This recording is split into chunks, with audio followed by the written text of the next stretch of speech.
റോഷിബാൽ, ഇപ്പോൾ രണ്ടാം കേസിൽ കാര്യങ്ങൾ ത്വരിതപ്പെടുത്തുക എന്നുള്ളതാണ് ഇനി SITക്ക് മുന്നിലുള്ളത്. അതിൽ ഏറ്റവും പ്രധാനം അതിജീവിതയുടെ മൊഴിയെടുക്കലാണ്.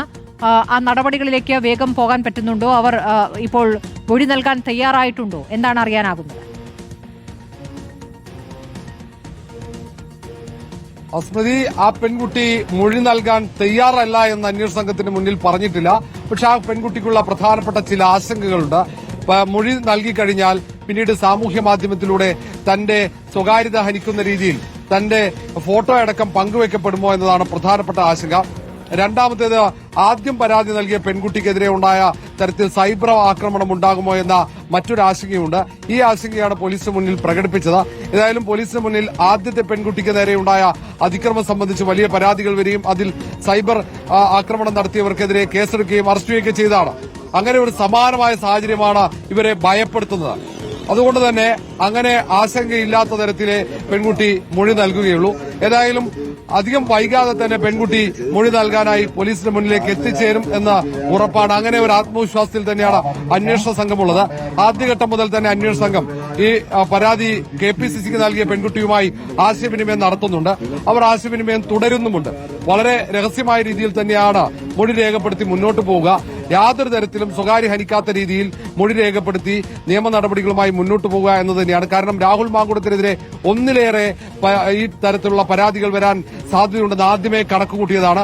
ഒന്നിൽ കൂടുതൽ പെൺകുട്ടികളെ ക്രൂരമായി ബലാത്സംഗം ചെയ്ത് പീഡിപ്പിച്ച ഗർഭചിത്രത്തിന് വിധേയമാക്കിയെന്ന് കൃത്യമായ തെളിവുകൾ അന്വേഷണ സംഘത്തിന് മുന്നിലുണ്ട്. പക്ഷേ അന്വേഷണ സംഘത്തിന് മുന്നിലെ പ്രധാന വെല്ലുവിളി, ഇവരൊന്നും നിയമ നടപടിക്ക് തയ്യാറല്ല. ഇവരൊക്കെ ഭയചകിതരാണ്. ഇവർക്ക് ആശങ്കയുണ്ട് അവരുടെ സ്വകാര്യത ഹനിക്കപ്പെടുമെന്ന്. അതാണ് അന്വേഷണ സംഘത്തിന് മുന്നിലുള്ള ഏറ്റവും പ്രധാന വെല്ലുവിളികൾ. ഏതായാലും വൈകിയില്ല. പ്രധാനപ്പെട്ട പലയിടങ്ങളിലായി നടന്ന ഈ പീഡനങ്ങളുമായി ബന്ധപ്പെട്ട പരിശോധനകളടക്കം നടത്താനുള്ള ഒരു തയ്യാറെടുപ്പിലാണ് അന്വേഷണ സംഘം. കാരണം ചരിത്രത്തിൽ ഇല്ലാത്ത വിധത്തിൽ ഒരു പൊതുപ്രവർത്തകൻ ഒന്നിൽ കൂടുതൽ പെൺകുട്ടികളെ വേട്ടയാടി എന്നത് കേരളം ഞെട്ടിച്ചതാണ്. അതുകൊണ്ട് തന്നെ ഈ വേട്ടക്കാരനായ രാഹുൽ മാങ്കൂട്ടത്തിൽ ഏതെങ്കിലും തരത്തിൽ നിയമത്തിന് മുന്നിൽ നിന്നും രക്ഷപ്പെട്ടു കഴിഞ്ഞാൽ അത് പൊതുസമൂഹത്തിന് ഒരു തെറ്റായ സന്ദേശം നൽകും എന്ന വിലയിരുത്തൽ തന്നെയാണ് പോലീസിനുള്ളത്. അതുകൊണ്ട് പഴുതടച്ച രീതിയിലായിരിക്കും ഈ കുറ്റപത്രമോ അല്ലെങ്കിൽ മറ്റു കാര്യങ്ങളോ തയ്യാറാക്കുക. കോടതിയിലേക്ക് ഈ FIR എത്തുമ്പോഴും മറ്റ് പോലീസിന്റെ റിപ്പോർട്ടുകൾ എത്തുമ്പോഴും അത് ജാഗ്രതയോടെ തയ്യാറാക്കി പോകേണ്ടി വരും. അല്ലെങ്കിൽ രാഹുൽ മാങ്കൂട്ടത്തിൽ രക്ഷപ്പെടാനുള്ള വഴിയൊരുങ്ങും എന്നതാണ്. കാരണം പെൺകുട്ടികൾ അവർക്കുള്ള പരാതികൾ കൃത്യമായി ഉന്നയിക്കുന്നു, പ്രധാനപ്പെട്ട തെളിവുകൾ നൽകുന്നുണ്ട്. വലിയ മാനസികാഘാതത്തിലാണ് പെൺകുട്ടികൾ, ഭയചകിതരാണ് പെൺകുട്ടികളൊക്കെ. അത് ആ ഒരു സാഹചര്യത്തിൽ അന്വേഷണ സംഘം വളരെ കൃത്യമായി സാധാരണ ഒരു ബലാത്സംഗ കേസ്, ഒരു ലൈംഗിക പീഡന കേസ് കൈകാര്യം ചെയ്യുന്നതുപോലെ ഇത് കൈകാര്യം ചെയ്യാൻ പറ്റില്ല എന്നാണ് അവരുടെ വിലയിരുത്തൽ.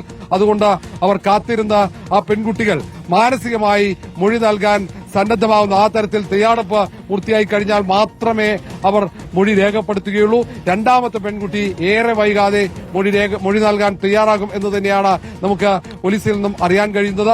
അത് ഇനിയും പരാതികൾ വരാനുള്ള സാധ്യതയും പോലീസ് കണക്കുകൂട്ടുന്നുണ്ട്. സ്മൃതി, ശരി. ഹരിമോഹൻ, ഇപ്പോൾ SITയുടെ നീക്കം എന്താണെന്നാണ് മനസ്സിലാക്കേണ്ടത്? ഇപ്പോൾ അതിർത്തിയിലുള്ള തിരച്ചിൽ